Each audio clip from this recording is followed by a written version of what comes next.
Structure के बारे में अपन को बात करनी है और जैसा आपका एनसीईआरटी का पिक्चर है वो आप सामने रख लो और एक रफ डायग्राम की मदद से अपन यहाँ पे हम बात करेंगे। ओवरी का जब हम ट्रांसफर सेक्शन देखते हैं तो इसका आउटलाइन कुछ ऐसा हमें देखने को मिलेगा और ऐसा आपके बुक में बनाया हुआ है ना, तो उसको सामने रख लो। इसका जो कॉम्पोजिशन है वो पहले बात लिखो। Outer most layer of ovary is made up of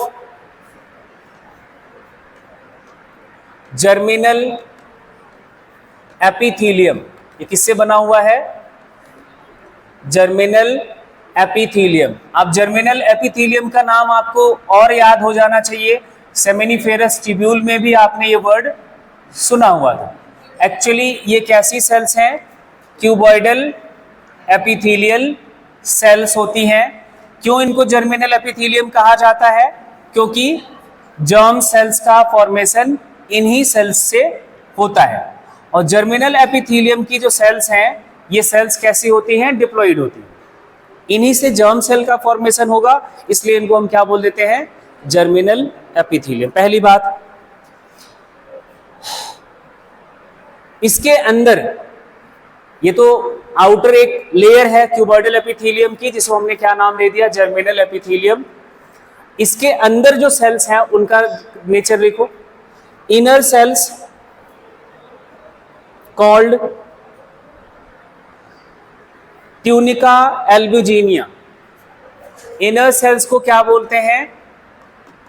tunica albuginea. और ये बना होता है वाइट फाइब्रस कनेक्टिव टिश्यू से। किससे बना होता है? White fibrous connective tissue, that is made up of white fibrous connective tissue. बोलो, इतनी बात समझ आ गई? यहां अपन ऐसे, मैं कुछ स्ट्रक्चर्स ऐसे बना लें या फिर आप इसको थोड़ा सा अलग, मैं इस तरह से बना दे रहा हूं। ये वाइट फाइब्रस कनेक्टिव टिश्यू है, सेल से बना हुआ पूरा ये स्ट्रक्चर होता है। ज़्यादा इस पे सेल्स के लिए बनाने की जो बहुत लोड नहीं, आप ऐसे से कुछ खींच लो। इस ट्यूनिका एल्ब्यूजिनिया के लिए एक वर्ड यूज करते हैं, स्ट्रोमा। इन सभी सेल्स के लिए क्या बोला जाता है? Term stroma. क्या बोलोगे?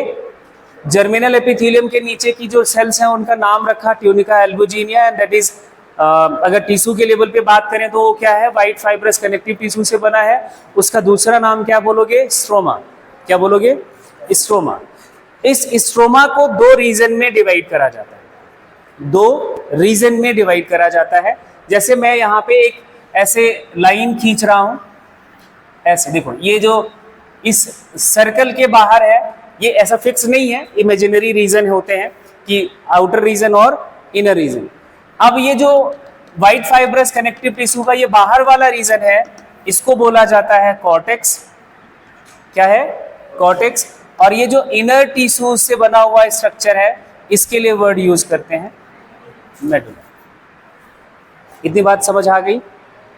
लिखो इस बात। Stroma of ovary is divided into two parts, outer cortex and inner medulla. Stroma of ovaries consists of connective tissue, ऐसे लिखना, connective tissue plus blood vessels plus lymph vessels plus follicular cells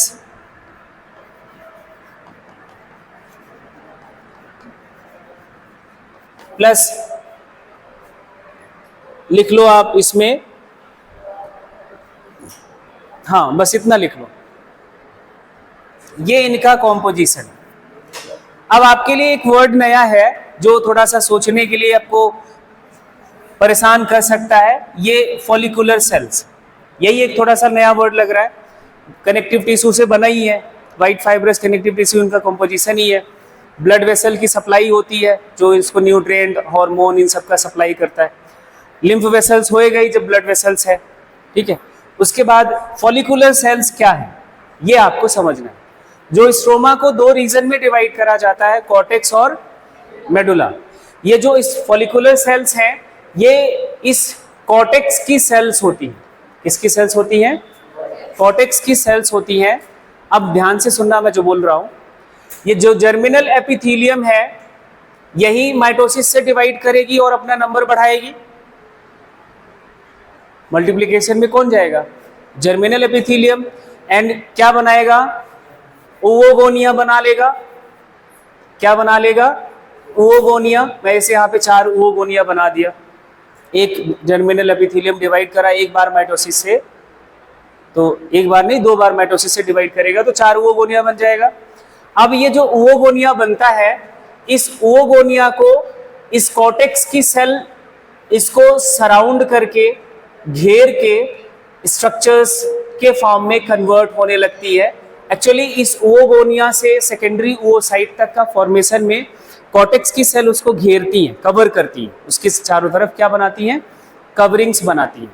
वो जो coverings बनती हैं material की होती है और कॉर्टेक्स की सेल्स की होती है, कॉर्टिकल सेल्स की होती है। किसकी होती है? कॉर्टिकल सेल्स की होती है। उन्हीं कॉर्टिकल सेल्स के लिए वर्ड यूज करा जाता है फॉलिकुलर सेल्स। क्या बोलते हैं? Follicular cell. ओवोगोनिया जब इन कॉर्टिकल सेल से घिर जाता है, कवर्ड हो जाता है, तब उसको बोलते हैं ओवेरियन फॉलिकल। अभी फॉलिकल का पूरा डेवलपमेंट पढ़ना है। तो फॉलिकल का जब भी फॉर्मेशन होता है किसकी मदद से होगा?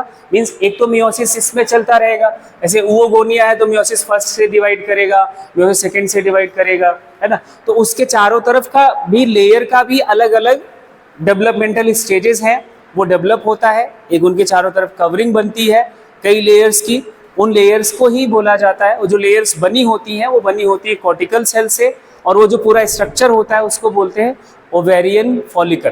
क्या बोलते हैं उसको? Ovarian follicle. उसी फॉलिकल वर्ड के नाम पर ये रखा जाता है फॉलिकुलर सेल। जो फॉलिकल में पार्टिसिपेट करने वाली सेल्स हैं that cells are called follicular cells and that cells are the cortical cell. ये कॉर्टेक्स की सेल्स होती है। किसकी सेल्स होती है? कॉर्टेक्स की सेल्स होती हैं, कुछ अलग नहीं। चलो इस बात को लिखो। इसमें अगर कंफ्यूजन है फॉलिकुलर सेल्स में तो लिख लेना।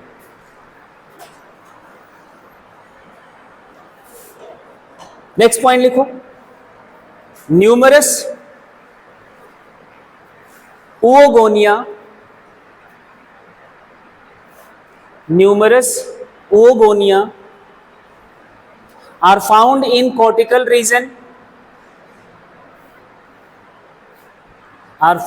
cortical region, in intrauterine life, in intrauterine life, IUL का पूरा नाम यही है, इंट्रायूट्राइन लाइफ। लाखों में ये ओवोगोनिया बनता है। कब? जब आप IUL की स्टेज में होते हो, ठीक है। लेकिन IUL के बाद आपका क्या होगा? बर्थ होगा। बर्थ होने के बाद आपको आना एक टाइम तक ये प्राइमरी जो ओवोगोनिया बना प्राइमरी ओवोसाइट में कन्वर्ट होने के बाद डिवीजन इनका अरेस्ट हो जाता है, और ये अरेस्टेड डिवीजन के बाद इनका मियोसिस रुका हुआ होता है टिल प्यूबर्टी। कब तक? प्यूबर्टी तक रुका हुआ होता है। तो इस पूरे गैप में जो लाखों में ओवोगोनिया बना होता है, प्यूबर्टी पर एक ओवरी में कुछ हजारों में ओवोगोनिया बचा होता है, या बोले तो प्राइमरी ओवोसाइट बचा रहता है, और जो है वो डिजनरेट कर चुके होते हैं। हजारों में भी वो भी लगभग 60 to 80,000, कितना? 60 to 80,000 primary ओवोसाइट remain in each ovary at puberty. एक ओवरी में लगभग कितने? 60 से 80,000 प्राइमरी ओवोसाइट के फॉर्म में बचे होते हैं, और जो होते हैं वो लगभग डिजनरेट कर चुके हैं, ठीक है। एक टाइम गैप है, 8-10 साल का गैप होता है, तो उस टाइम में ये डिजनरेट कर चुके होते हैं। आगे यही बात लिखना।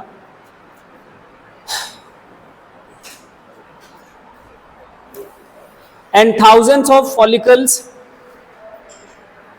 या ब्रैकेट में लिख लेना primary oocyte are found in cortex reason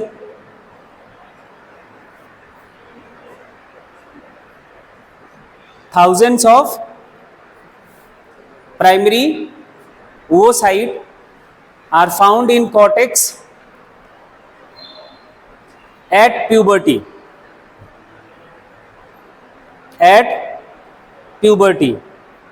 और वहीं ब्रैकेट में लिख लेना, ये पूरा स्टेटमेंट लिखने के बाद 60 to 80,000 प्राइमरी oocyte. एनसीईआरटी में ये पॉइंट लिखा हुआ है तो इसको ध्यान से याद रखना. 60 to 80,000 primary oocyte in each ovary. एक ओवरी में इतना नंबर में oocyte बचा होता है. कब? At puberty. ठीक है, इतनी बात समझ आ गई. अब मैंने एक वर्ड यूज करा कि oogonia जो है वो जैसे जैसे उनका मियोसिस आगे बढ़ता है, कॉर्टेक्स की सेल उनके चारों तरफ लेयर्स का फॉर्मेशन करती है, उनमें बहुत सारे चेंजेस होते हैं, उनको बोला जाता है क्या? Ovarian follicle. तो ये ओवेरियन फॉलिकल का फॉर्मेशन एंड डेवलपमेंट कैसे होता है वो आपकी नेक्स्ट टॉपिक है. हेडिंग बनाओ, formation and development of ovarian follicle. Diagram जो है ये आपके सामने होना चाहिए ओवरी का. ये जो ओवेरियन फॉलिकल का डेवलपमेंट है वो कॉर्टेक्स वाले रीजन में ही होगा, मेडुला रीजन में नहीं होता. पहली बात ये ध्यान रखना है. पहले हेडिंग बनाओ, फॉर्मेशन एंड डेवलपमेंट ऑफ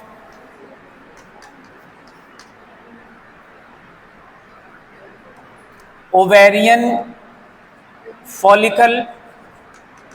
पूछा जाए या फिर पूछा जाए, ये वर्ड भी आपसे पूछा जा सकता है. ग्राफियन फॉलिकल क्या है वो समझ लो. Graafian follicle is the fully developed ovarian follicle का नाम है. क्या किसका नाम है? फुल्ली डेवलप्ड ओवेरियन फॉलिकल को ग्राफियन फॉलिकल कहा जाता है. जब हम स्टार्ट टू एंड की बात करते हैं तो जो फुल्ली डेवलप्ड फॉर्म है वही तो हमें समझना है. उसके ग्राफियन फॉलिकल से ही एग रिलीज हो जाता है. ग्राफियन फॉलिकल से ही क्या रिलीज होता है? एग रिलीज करता है. ग्राफियन फॉलिकल ही एग या बोले तो सेकेंडरी oocyte का रिलीज करता है पेरिटोनियल कैविटी में एंड देन फैलोपियन ट्यूब में आता है. चलिए इसको शुरू करें. लिखो, development of ovarian follicle takes place in cortex region of ovary. कौन से रीजन में होता है? Following steps are involve in the formation of Graafian follicle. Following steps are involve in the formation of Graafian follicle. किसका formation? Primordial follicle. Primordial follicle के लिए हम एक और वर्ड लिखेंगे, ब्रैकेट में यही लिख लेना, primary follicle.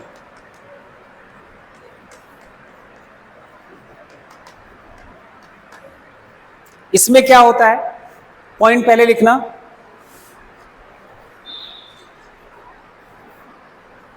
Some cells of stroma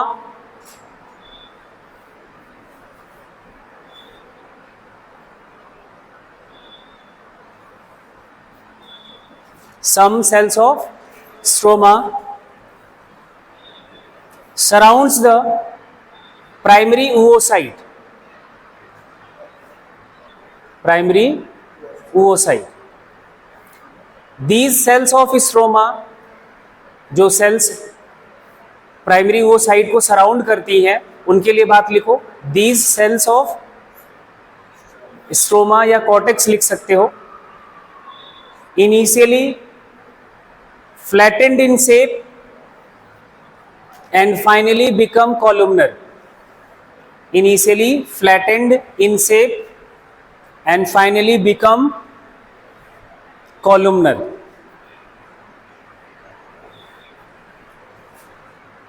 That is called primordial follicle. इधर देखना, आप ये डायग्राम अब बनाना है. प्राइमरी ओवोसाइट कैसे बना होगा इसका आइडिया आपको है. ओवोगोनिया, ओवोगोनिया में ग्रोथ फेज कंप्लीट होने के बाद क्या बन जाएगा? प्राइमरी ओवोसाइट. ओवोगोनिया किसने बनाया था? जर्मिनल एपिथेलियम ने.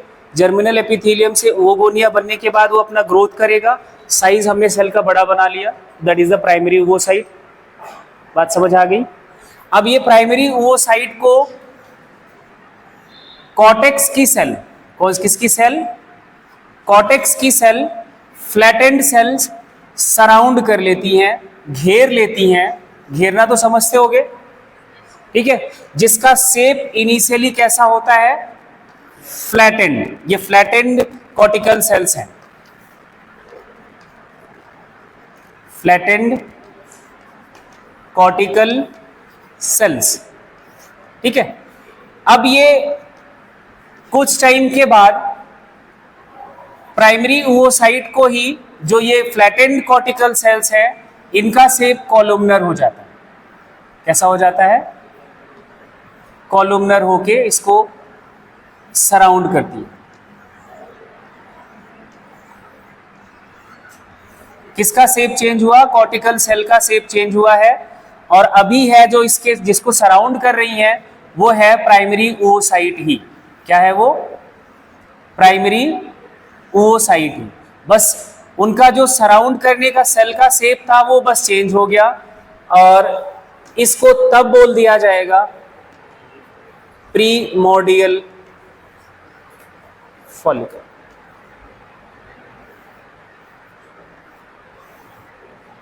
क्या कहा जाएगा इसको? Primordial follicle. बनाओ इसको. अब इसको क्या लिखोगे? Columnar cortical cell. और ये क्या चीज है? ये कौन सा स्ट्रक्चर आपने बनाया है? प्राइमरी ओवोसाइट है. ये भी क्या है? प्राइमरी ओवोसाइट. तो फॉर्मेशन ऑफ प्राइमरी फॉलिकल, चाहूं तो मैं वहीं करवा दूं, लेकिन एक स्टेप की तरह लिखोगे तो थोड़ा ज्यादा सही रहेगा. और मैं इसी डायग्राम पे बात बता दूंगा. हाँ, बात हमारी बन जाएगी. तुम्हें एक अलग डायग्राम बनाना पड़ेगा. समझ लो, फिर लिखवाते हैं. ये जो प्राइमरी ओवोसाइट है, कॉलमनर कॉर्टिकल सेल्स हैं, और इधर प्राइमरी ओवोसाइट और कॉर्टिकल की सेल्स के बीच, किसके बीच? ध्यान से समझ लो. प्राइमरी ओवोसाइट, ये इसका न्यूक्लियस है, और हमने प्राइमरी ओवोसाइट को थोड़ा सा छोटा कर दिया क्योंकि इधर स्पेस चाहिए. प्राइमरी ओवोसाइट ये है. प्राइमरी ओवोसाइट और इस कॉलमनर फॉलिकुलर सेल्स के बीच एक ग्लाइकोप्रोटीन का बना हुआ लेयर डेवलप होता है. किसका लेयर? ग्लाइकोप्रोटीन. ग्लाइकोप्रोटीन एक मटेरियल है, मींस क्या है? कार्बोहाइड्रेट एंड प्रोटीन के कंपाउंड, डिराइव्ड कंपाउंड से बना हुआ ये लेयर डेवलप होता है प्राइमरी ओवोसाइट के और कॉर्टिकल सेल के बीच. किसके किसके बीच? Primary oocyte and cortical cell के बीच एक और लेयर मटेरियल की बनी हुई, वो मटेरियल का नाम बोलो ग्लाइकोप्रोटीन. किससे बना हुआ? ग्लाइकोप्रोटीन. और इस ग्लाइकोप्रोटीन का सिक्रेशन कॉर्टिकल सेल्स ही करती हैं. कौन करता है? ठीक है. तो इनसे बना हुआ ये लेयर डेवलप होता है, और इस लेयर का नाम बोलते हैं जोना पेलुसिडा. लिखो. A glycoprotein membrane appears between oocyte and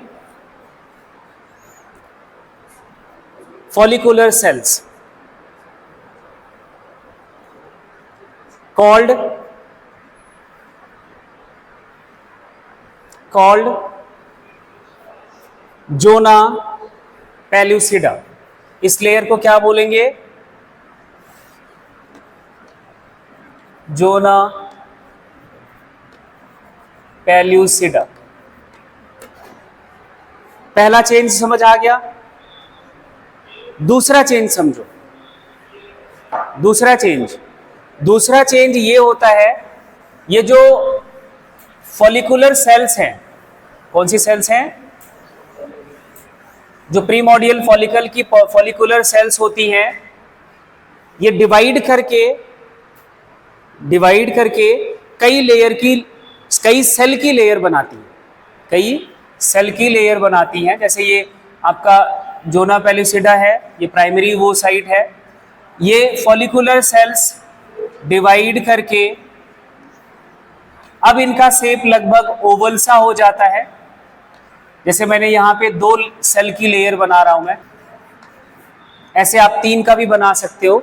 इनके नंबर ऑफ सेल लेयर बढ़ने लगता है। तब इस लेयर को बोल दिया जाता है, इस सेल की लेयर को बोल दिया जाता है, किसको? इस सेल की लेयर को बोल दिया जाता है मेम्ब्रेना ग्रैन्युलोसा। क्या बोलते हैं इसको? मेम्ब्रेना ग्रैन्युलोसा। अब इस स्ट्रक्चर को बोला जाएगा प्राइमरी फॉलिकल। प्रीमोडियल फॉलिकल में क्या नहीं था?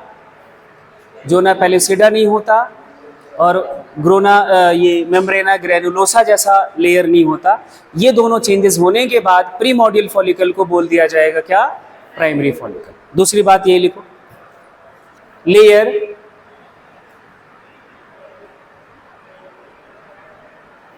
appears when secondary oocyte is formed. Follicular cells divide to form several layers of cells. Follicular cells divide to form several layers of cells called membrana granulosa.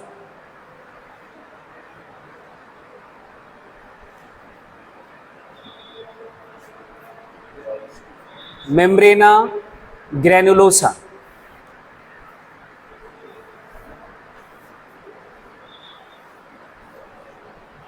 That is called primary follicle. इसको बोलते हैं primary follicle.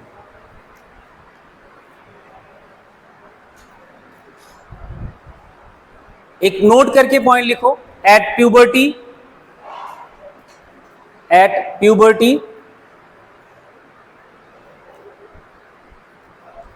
60,000 to 80,000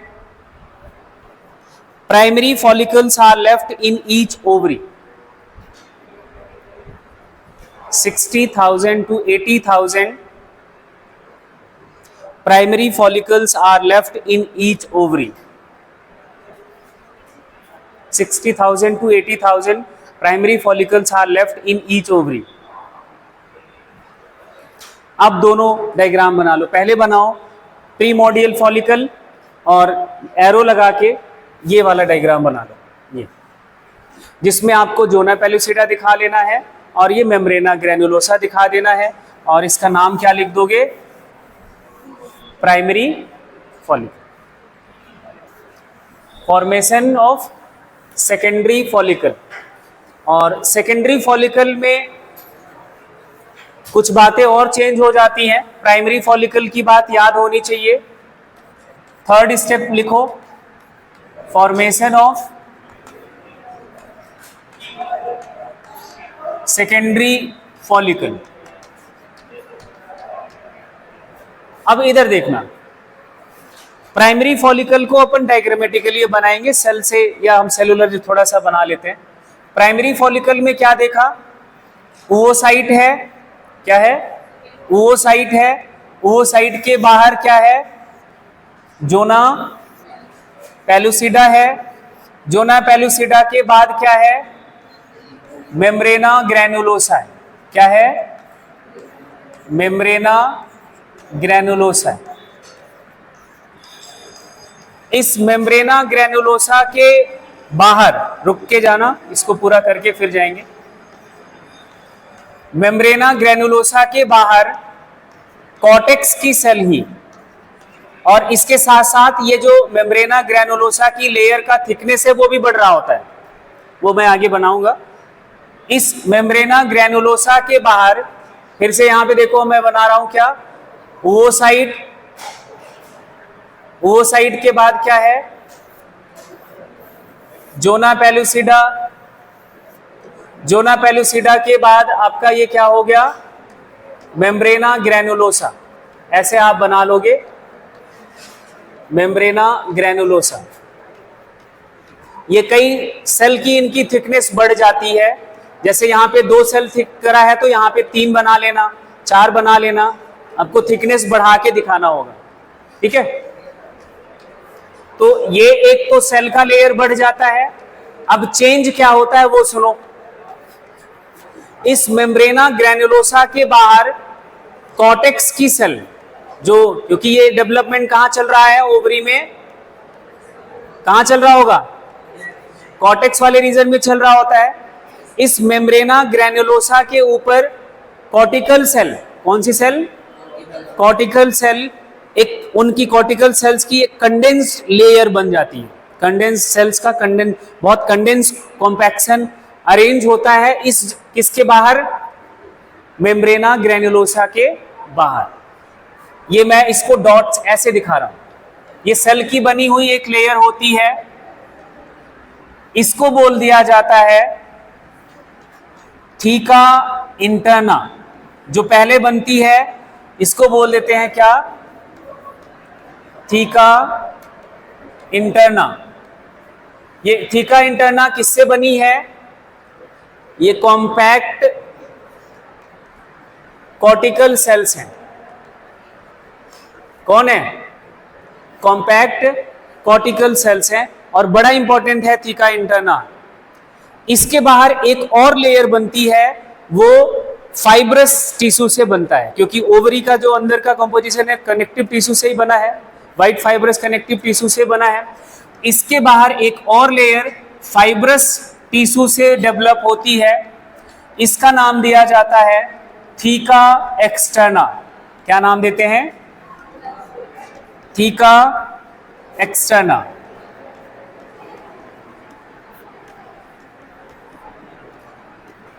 theca externa, इसका अगर हम composition की बात करें, इधर ध्यान देना, ये फाइब्रस टिश्यू से बना हुआ है। किससे बना हुआ है, ये फाइब्रस टिश्यू से बना हुआ है। अब जो मैं बोलने जा रहा हूं that is the most important point. Theca interna की सेल्स, किसकी सेल्स, थीका इंटरना की सेल्स ही फीमेल हार्मोन का सिक्रीशन करती है।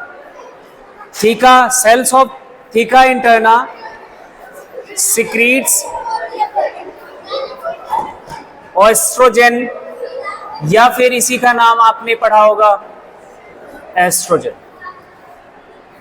किसकी सेल सिक्रीट करती हैं, थीका इंटरना। अब इस स्ट्रक्चर को बोल दिया जाता है सेकेंडरी ओवोसाइट। बोलो, मेम्ब्रेना ग्रेनुलोसा। और ये वाली लेयर का नाम बोलो,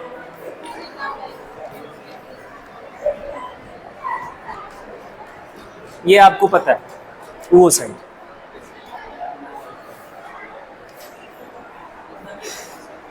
बना लो फटाफट, फिर अपन आगे बात करते हैं।